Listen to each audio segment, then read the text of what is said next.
Binomial or Bernoulli experiment. In this video, I'm going to talk about one important class of experiment which are called binomial or Bernoulli experiment. We're going to talk about some examples and we see the situation in which an experiment will be a binomial and in a situation in which an experiment fails to be a binomial experiment. So let's start first. First of all, the binomial experiment are also called a Bernoulli experiment. Why they are called Bernoulli also? Because this names come from the name of its inventor, Mr. Jacob Bernoulli, who was a Swiss mathematician, and he studied these type of experiments way back in 16th century, and for this reason binomial experiments are also called Bernoulli experiments.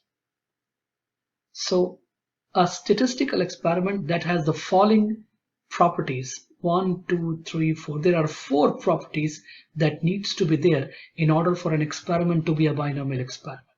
And I hope you remember what is an experiment in statistics. Way back in the previous chapters, I told you in statistics, any activity with an observable result is called an experiment.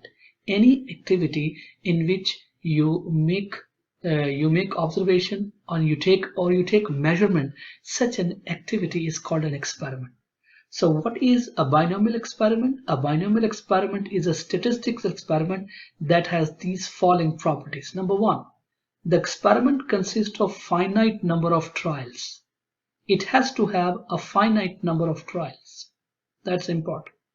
Finite number of trials, and we represent these finite number of trials by a specific letter, and that letter is n. That is n. In this entire study, we're going to talk about whenever we see n, it means the number of trials, and these number of trials has to be finite. What I mean by that, let's say I am performing an experiment and I am flipping a coin, right? Let's say I flip the coin 2 times. Let us suppose, for the sake of discussion, it means I flip 1 time, I flip 2nd time, and then I stop my experiment. I can flip my coin, let's say 20 times. I can flip my coin, let's say 2000 times, or I can flip my coin, say up to 2 million times, but it has to stop. I must have an experiment in which it stops. My experiment cannot go on and on forever. So that is the meaning of finite number of trials. I hope you remember what are trials. Trials are the repetition of an experiment. If I flip a coin 1 time, I have performed a trial. If I flip a coin 2nd time, I have performed the 2nd trial, and so on and so forth. So the first, n has to be finite. Next is, each trial can result in just 2 possible outcomes. We call one of these outcomes as a success and the other as a failure for our convenience, right? And remember, when I say the word success and when I say the word failure, it doesn't mean these 2 words doesn't mean the success and the failure as we use in our everyday life. I will explain you this idea what I mean by success and what I mean by failure, right? Remember, when an event of my interest occurs, I call it my success. And when an event of my interest doesn't occur, I call it my failure, right? So this is very important that you understand that what I mean by success and what I mean by failure. Let's take an example. Let's say I roll a die. I roll a die, all right? And you guys remember, these are all possible outcomes when I roll a die, right?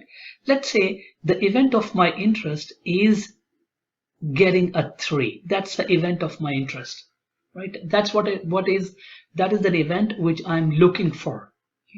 Now when I roll a die, whenever I get a 3, that will be regarded as my success. And if I get any other number, 1, 2, 4, 5, 6, it will be regarded as my failure. So that's the idea of a success and a failure. So it's very important that you understand what is the meaning of a success and a failure. Number 3, the probability of success is denoted by P is the same in every trial. The probability of success, and we represent this by a lowercase p. Remember, this is the lowercase p. small, lowercase p. In every trial, the probability of success is the same, right? Let's say I flip the coin 2000 times. Every time I flip the coin, the probability of the success should be same, and it is same, right? Right? That's what I mean by it. And we represent this probability of success by a lowercase letter p. Please don't confuse this lowercase letter with an uppercase letter. Whenever I talk about the uppercase letter p, it means I'm talking about the probability. I hope you remember that, right? And here in this situation, when I write a lowercase p, it means I'm talking about the probability of success. That's a probability of success, right? This is not the notation for the probability. So you need to understand the difference between these two p. One is the notation for the probability, another is the notation, small p is used for the probability of the success. And finally, the trials are independent and are repeated under the identical condition. What I mean by the independent? The outcome in one trial doesn't affect the outcome in the other trials, right? So that is the meaning of an independence. The trials are independent and are repeated under the identical condition. If all these four conditions are met, we say the experiment to be a binomial experiment. If any one of these conditions is not met, we say, sorry, you are not a binomial experiment. Okay, let's understand what is the basic problem in the binomial experiment. What is the central problem, right? In this binomial experiment, we want to find out what is the probability of x successes out of n trials. What is the probability of number of successes? What is the probability of x successes out of n trials, right? That's the basic problem. That's a basic goal of solving these binomial probability problem. And you will understand when I take the real example how to tackle such a problem. Now let us take few examples. Given the following experiment, we have to decide, is it binomial or not? What is the experiment? You flip a coin 2 times and count the number of times the coin lands on heads.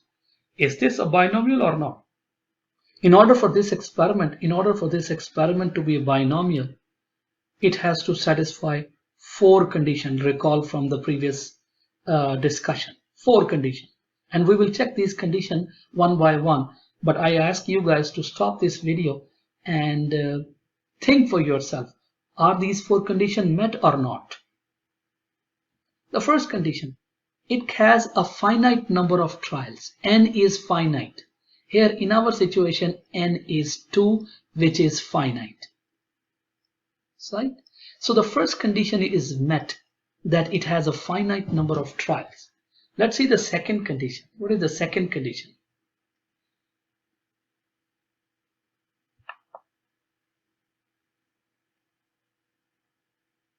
The second condition was there are only 2 possible outcomes. For our convenience, we call one of these outcomes as a success and the other outcome we call it our failure. And when you flip a coin, it's very obvious that if the coin lands on heads, that will be my success. And if the coin doesn't land on heads, that means tails, it is my failure. So only 2 possible outcomes, very clearly 2 possible outcomes. It's clearly there. 2 possible outcomes. No doubt about that. Let's look at the third condition. The third condition was the probability of success in every trial is constant. I am flipping the coin 2 times. When I flip the coin first time, there is a 50% chance that my coin will land on heads. Alright? And I flip the coin second time, again there is a 50% chance that my coin lands on heads. So it means in every trial, I have the constant probability of success. In every trial, the probability that I will be successful is the same. So the third condition is also met. Let's look at the fourth condition now. The fourth condition says that the trials are independent I flipped the coin 2 times. What happened in the second coin is not affected what has already happened. The probability of getting another head is not affected what happened in the previous trial. So the trials are independent.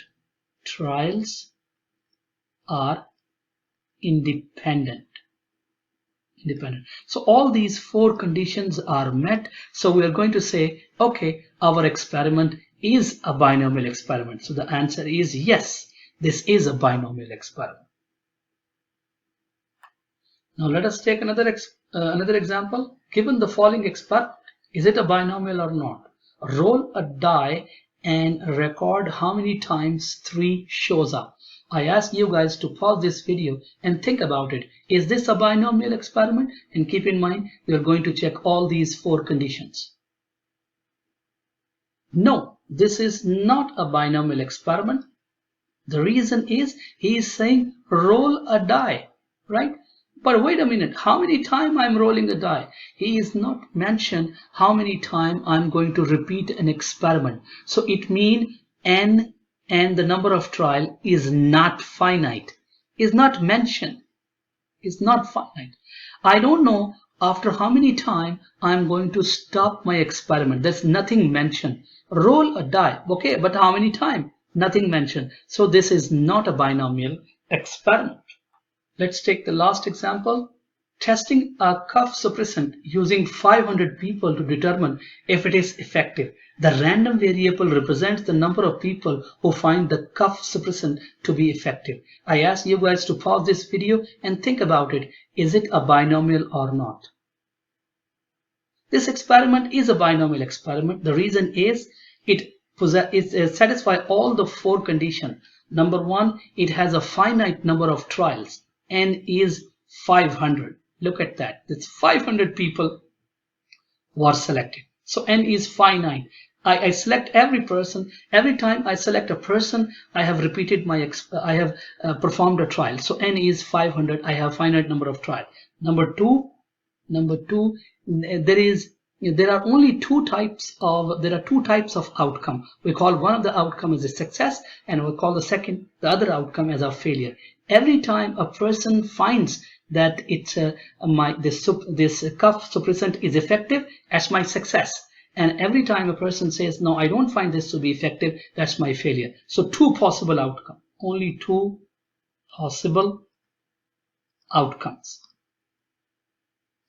Number 3, every time the probability of success is constant. If a person can say, yes, I find that it's cough suppressant to be effective, or he can say it's not effective. So the probability of success in every trial is 50% or 0.5. There is a constant probability of success. The person will give one of the 2 answers, whether he will say, yes, it was effective, or it will say it was not effective. So the probability of success in every trial is constant. And number 4, the trials are independent. The trials are independent. How they are independent? If I found this suppressant, the cough suppressant, to be effective, it has nothing to do with the other person don't find this cough suppressant to be ineffective, right? Because they are 2 different people. Somebody may find this cough suppressant to be good, it's effective, and somebody may not find. So the 4th condition is also met, which is the trials are independent. Trials are independent. So all these 4 conditions are met. So we can very easily say, yes, this is an example of a binomial experiment. So this is very important that we understand these 4 conditions, and we need to understand what are the requirements for an experiment, for a statistical experiment to be a binomial experiment. This is very important that you understand all these 4 conditions. I hope you understand this video. Thanks for watching.